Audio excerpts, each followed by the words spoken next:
मनोज जरांगे पाटील यांना न्यायालयानं आंदोलनासाठी आझाद मैदानावरती परवानगी नाकारली आणि त्यानंतर वकील गुणरत्न सदावर्ते यांनी जरांगे पाटील यांना थेटपणे निशाणा साधलेला आहे। जरांगेंना मुंबईतील आझाद मैदानामध्ये आंदोलन करता येणार नाही। जरांगेंचं आंदोलन राजकीय आहे। जरांगेंच्या प्रत्येक भाषणामध्ये हिंसक गोष्टींचा उल्लेख होतो। मुंबईमध्ये अघटित घटना घडवण्याचा त्यांचा हेतू असल्याचा आरोप हा सदावर्ते यांच्याकडून करण्यात आला आहे। मनोज जरांगे पाटलांना आता मुंबईत आंदोलन करता येणार नाही। मुंबईतल्या आझाद मैदानात खरं तर दुसऱ्यांदा जरांगे पाटलांनी आंदोलनाची हाक दिली होती आणि त्यावरती कोर्टाने जर पाहायला गेलं तर आदेश आंदोलन करू नये असं एकंदरीत सांगितल्यानंतर आपल्यासोबत याच विषयावरती बोलण्यावरती ॲडव्होकेट गुणरत्न सदावर्ते जी आहेत। सदावर्तेजी, आता जरांगेंना जे मुंबईत आहे, मुंबईतल्या आझाद मैदानात आंदोलन करता येणार नाही।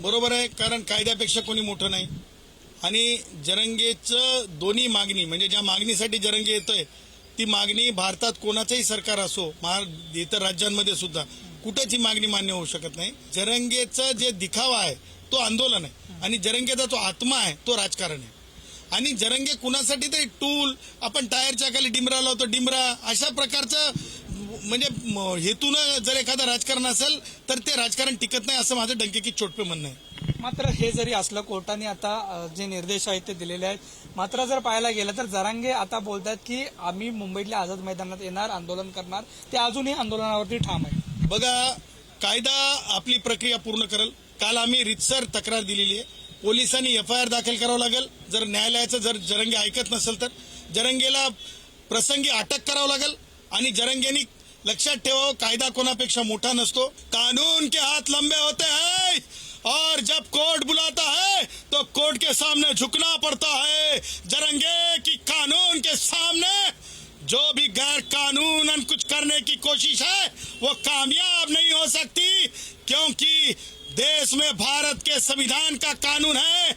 जरंगे खुद को पाटील बोलता है, जरंगे का कुछ यहाँ नहीं चलने वाला है। बघा, अगोदर जरंगेला परवानगीला अर्ज तर करू द्या, कारण ज्यांच्या नियतमध्ये खोट असते त्यांचं लांब चलत नसते।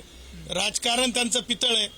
ज्यावेळेस माणसाच्या पितळ्यामध्येच राजकारण आहे तर लोकांची दिशाभूल करून लोकांना मुंबईकडे आणून लोकांना त्रास देणे, मुंग्यांसारखं आणतो म्हणणे, काहीतरी म्हणजे 1000 अँब्युलन्स याचं काय, कशाचं 1000 अँब्युलन्स मला सांगा, याच्यात तरी आहेत का काश्मीर व्हॅलीमध्ये तरी? म्हणजे किती मोठं घटित काहीतरी घडवायचा प्रयत्न आहे। पुढे कुणासोबत नंदकिशोर गावडे, पुढारी न्यूज, मुंबई।